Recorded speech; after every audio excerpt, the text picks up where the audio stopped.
a lot of people in the world go through their life avoiding conflict, and they will go to extreme measures to avoid conflict. They will shave off pieces of their personality. They will not say what's in their mind. They will not express how they're truly feeling in certain situations, and they'll be lost in the past in guilt and shame, or they'll project themselves into the future in fear and anxiety.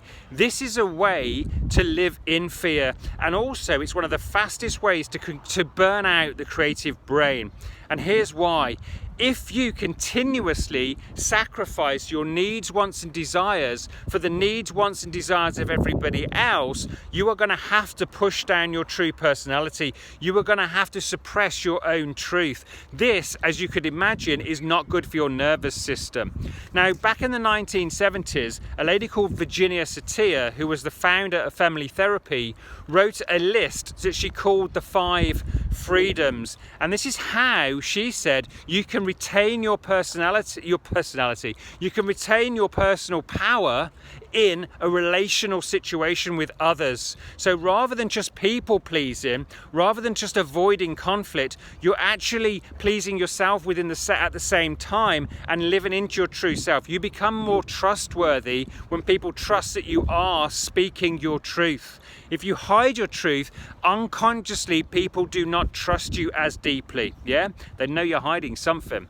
So the 5 freedoms I'm going to talk you through now in her words, because I'm not going to bastardize them. And I would ask you to ask yourself, are you living these 5 freedoms? And if not, how can you live these 5 freedoms more often so that you can find your personal power? Freedom number 1 is to see and hear what is here instead of what should be, was, or will be. So the question is, how grounded and present are you in the moment right now and with the people you are around, with your friends, family, your colleagues, your business partners? Are you grounded and present and in your heart, or are you up inside your head fucking about in the future, into the past with guilt and shame, or projecting yourself into the future with anxiety and fear? If you want to be free, you got to come back to here, my friend. Number 2, to say what one feels and thinks instead of what one should. If you want to be free, Virginia says, you need to say what you're feeling. You need to say what is on your mind. You need to let what is in out into the world. Don't bottle it. Don't suppress it. Don't let the world not see your true light and hear your truth. Freedom number 3, to feel what one feels instead of what one ought to feel.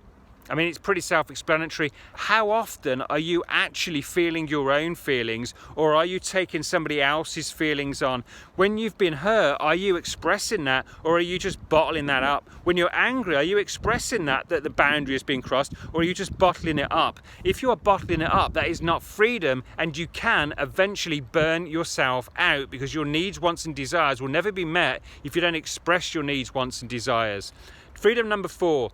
To ask for what one wants instead of always waiting for permission. Big one for creatives, isn't it? We're always wanting permission in order to move forwards. We have this thing where we need external validation in order to know that we're good enough. Well, here's the external validation right now in this video. You're fucking good enough. Go out and do that big idea that you've got. You do not need an army of people to say yes in order for you to make a dent in the universe. Finally, number 5, the freedom to take risks on one's own behalf instead of choosing to be only secure and not rocking the boat. Sometimes the boat's got to be rocked. Sometimes some eggs have got to be smashed. If you want to be free, you've got to believe in your true self. Get into your heart. Say what you're thinking. Express how you're feeling and go out and be you, not a paler version of you, just because you want to avoid conflict.